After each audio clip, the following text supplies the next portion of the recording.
what ways? Well, obviously, if you're asking about the payment side of it, I guess I do get a decent amount of money from it. But like, if you're talking about me benefiting myself as a person, I feel like yes. Every single time that I'm working with these students, whether they're in their 50s, 60s, or even in their teens, I've learned something. Whether it's about myself or just about how to deal with another person. Going through Halo and going through teaming and the politics and the staff and everything, you really learn how to be, a complete member of society. As kind of lame as that sounds, you learn how to deal with tons of people. When you're thrown into school and they say, all right, we got a group project coming up, get in your group, and you start out with the same group of friends, and then all of a sudden the teacher's like, no, we got assigned groups, and you hate that, but like that's so that you get taught how to really deal with really just every type of personality that there is. And when I have these kids, besides really getting that out of it, it's a ton of satisfaction for me. Every single time that I'm seeing these guys progress, that is like one of the most satisfying feelings I could have. I honestly do feel like a teacher because I'm not going in and, like I said, just giving them a couple of need points, and being like, oh, on their merry way. When I first started lessons back in Halo 2, one of my main students was Timeless Fruit, and he had never gone to an event, and I gave him a free-for-all lesson for an hour, and next thing you know, he got pro free-for-all, and then he comes back to me the next tournament and gets another lesson, and then he gets top 8 in the free-for-all, so I made it to the 1v1. So, I mean, I'm one of the few that I feel like my lessons actually do give someone, that progression and actually makes them better really exponentially rather than, just that gradual movement. Like, you guys can go through, let's say thousands of situations and learn from those, but already gone through those thousands of situations, and I can synopsize all of those in really just, a couple of minutes of my time. So that's really what I like to do. I like to expedite the process of whatever player I'm talking to, making sure they get better. All right, before we get into our next question, I believe Awkward has a giveaway. Yeah, let's see. I might actually have to post this at a random time coming up in our next topic, just to throw people off, see who's paying attention. So we can keep going. All right, then I'll head on to the next question. Guys, this is the last question I have right now.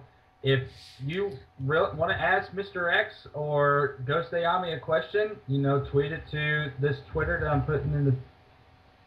I think Mr. X needs a question. Tweet at him, man. And tweet at this. Real MLG The Voice. There it is for you guys. Okay, so Ghost, got another question for you. This is kind of a two-part question, I guess. It comes from George Bruh, and it says, when can I see the old Ghost back from 2006? And when is he planning, and who he is planning to with for the opener Gears/Halo? Okay. Well, obviously, I read it how it was tweeted. I wish I could go back to 2006 tomorrow, but the fact of the matter is I don't have Shockwave, Gandhi, and Karma asking me to join forces with them. It's a little bit different. Timing is definitely a huge factor in any sport or any competitive atmosphere. But I hope that's someday that I could see myself up there again. But I have no real team plans right now for the opener. I mean, I did just finish off with Thuggish Killer, Captain Anarchy, and Twilight, and I don't know if they're parting ways or what have you, but I'm really unsure of where my future is going to take me. But I'm obviously open for suggestions and options. Teach me how to play, bro. Very true. I could. I'm a Some of beast. those lessons. I'll give you a package. Lessons, bro? 50% off, maybe. Yeah. Maybe. He Doesn't sound too sure. Go. He tells me where to go. No one's gonna shoot me later. All right, guys. And the coach chat. Yeah, I just saw it right there. It's Randomly. Get it before you miss it. It's a something from the Halo anniversary disc thing. Yeah. I know it's not much, guys, but I'm doing all I can. I've got a few things. Anyway. But I don't see any more questions here in the Twitter thing, so I guess that wait, I think we got another one. Oh, This one comes from Albert MLG Nero, or Neo. Neo. What up, Albert? It's a great This name. guy. And he says, can Mr. MLGX move away from his computer? No, I'm not doing it. So you'll have to fight me. What was the name? Albert? It's Yeah. Neo. I know this guy. Just Albert, get you know. closer. That's funny. I thought I should have read the question first. My bad. So, but hey, I mean, that was a question for Mr. X. But I mean, It was a question, and I'm refusing to apply with that question. well, I got a question. Since nobody's got a question for Mr. X, I have a question. Tell Sure. us your experience with the controller and all that stuff. You know. You know, when they called me to do that show, I was like, okay, this is easy. Like, I'm just gonna go out there. They're gonna ask me to play some video games, and gonna hang out with like Tom and Mason. It's gonna be cool. And then they threw us in the middle of the fucking desert, man. That shit ain't cool. It's fucking hot in the desert. And you know, the first day they like fed us all catered food. I was like, oh, this is great. Like, I'm getting paid for this. Like, and then what they didn't tell us was after the 3 hours of catered food, we were gonna run a military obstacle course. Holy crap. There's a part that they cut out where it's after me, T Squared, and Bravo run the obstacle course. I'm sitting next to Bravo and I'm like gassed. Like I ate penny a la vodka for like, Oh, that's the best. oh, it was so bomb too. Oh my god. Your mic keeps fading out, bro. Bravo is There you go. Bravo's basically like gasping for air, and he's like, "Yo, I'm gonna throw up. I'm gonna throw up," and he keeps telling me this sitting next to me. So I turn my head to the left and I start throwing up just because he keeps telling me he's gonna throw up. And like, like that show was definitely an awesome experience. I mean, I'm open to doing something again like that. I mean, we've talked about doing something like that again. So I mean, we'll see. It was cool though. Long day, like 15-hour days, dude. Jesus. Man, I'd be dead. It They didn't have almost enough. brings me back memories of Iraq, except that we were doing real stuff. So, Ooh. hi. Yeah. what up? Ouch! Ouch! Bro, We I can't was even doing say ouch to stuff, that, bro. really.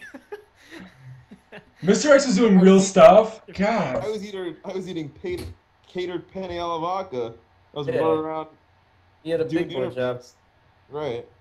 I kind of got screwed, dude, because I picked that, like, I mean, for anyone that knows me, like, as soon as they saw the first episode, they knew I was picking that chick. And, like, and within the first hour, I would say, after I picked her, everybody else hated her. So that's pretty much why I kept voting into elimination. Did you end up hating her? All right, we got some more questions coming in. Oh, here you now. didn't answer my question. Wait, what? I said, did you end up hating her? Nah, she's cool. I don't hate nobody. Listen. If a girl's good looking, I don't hate. You're so close to the webcam. You got closer. Young lady. Love it. Dude, Anyway. I heard she's checking into the stream, so you might want to say something. what happened? I heard she's definitely going to be watching this, so you might want to say something. Oh, she doesn't want to hear from me, probably. She's got better things to do.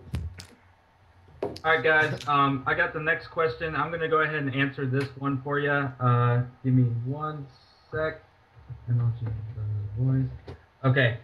Basically, the next question comes from Daniel SEPUL2. He Where do asked, they find these people? us, who is Mr. X? And instead of running through it all Question. over again, you can watch the rebroadcast at our YouTube channel right there. Look Go at that. Subscribe, and Smart You know, guy. he said it at the introduction, so evidently he wasn't here for the whole show, but I do appreciate you tuning in. Awkward, you put the videos up there on the YouTube channel. When should this episode be up there? This episode should be up either tonight or tomorrow morning. I don't know how long, because YouTube doesn't tell you like when it's uploading. So I can just kind of hope. I'm just gonna have to split the video to make it work. Never lets me do all at once. We got our last question we're going to take from here because we're running this into almost a 2-hour show right now. But we got a question from Time Lapse, and I guess I'll leave this question to, let's see, Ghost Ayami. Yeah. What should someone like me do to get their name out there without spending thousands of dollars or deriding? Well, a lot of people believe deriding to just really be the wrong thing, but like in reality, it's not. It's really not. Like there's certain things, yeah, obviously that are deride, but there's a whole different side of of the politics world of any competitive sport or any just competitive thing in general. You got to be friendly. Whether you give someone a compliment or not, that's really up to you. A lot of people think that you got to have this table mentality where everyone except for your teammates sucks at the game, and that any of those people that you actually come in contact with, they could be your future teammate. So when you're going out there and you're not necessarily deriding, but you're being nice to them or being friendly, that is giving you the option to possibly team with them in the future. But when you're treating them like they're the worst or whatever you may do, like you're just burning bridges. So I wouldn't say that deriding gets you places. Obviously in some certain scenarios, people love hearing that kind of stuff. But brown nosing is not the way to go, because then you'll actually have that title on your head. But the best way to get noticed is really just the I would say join players' streams nowadays. I feel like a lot of pro players have seen a significant drop in viewer numbers, and with the community playlist being as poor as it is, I feel like a lot of pro players are doing community eights, and really you have a great chance of getting known through that outlet. But besides that, obviously you got to go to tournaments, try to go to LANs, but there's tons of ways that you can set yourself up to really just interact with professionals and then hopefully get in games. Back in the day when I was literally a nobody, I stayed on pros' asses for like hours, sending in, like not, I wasn't like up there, their messages all the time, but I would, if I saw Walshy on, let's say MIRC or another channel, I'd be like, oh, hey, can I get an invite? And if I didn't get a reply, then it is what it is. And then I'm not going to bother, Dave again probably for another 2 months, or hopefully, he'll notice me in 2 months. So, you really don't want to be annoying, because then you'll end up being like Cleavon or one of those other guys that is just, recognized as some guy who's just always up in your face for no reason. So, just try and play 100%. When you get that shot, give it your all. Like when I got invited by Walshy, it was at like 5 in the morning on like a Tuesday night. I had to wake up for school in like 3 hours, but I was already playing, and I get on and I do a 2v2 with the guy, and I tried my ass off so hard that I woke my mom up. She came down at me screaming, and I screamed back at her saying, I'm playing with it was 3D at the time, so I was like, I'm playing with the #1 guy in the world. I'm not getting off this freaking game. And that's how it really went down. And after those 2 or 3 games I played with Dave at 6 o'clock in the morning, I ended up getting on his friends list, and that was really my into the whole inner circle there. So, you just gotta find that perfect timing and make it. If you're not gonna be out there, using the resources that you have to get your name known, then you're really just gonna stay where you are. I think I heard you say that story before. No, I was actually I was his doubles partner in the 2v2s, and we won all 3 games. So he actually sent me the friend request. That was Raven. I was carrying his ass. Oh, calling him out. Where is he? He knows. He even came to NJ Halo a little bit later. He flew out to hang out with Richard Jefferson, and he said he would compete with some of the NJ Halos with me along the way, and he was drinking at the Bennigan's where it was held, and then I had to carry him at the 2v2, and then he was drinking at the other tournament. And, we had to do a couple of things there too. So it was pretty funny, but all in all, you definitely you got a lot out of it.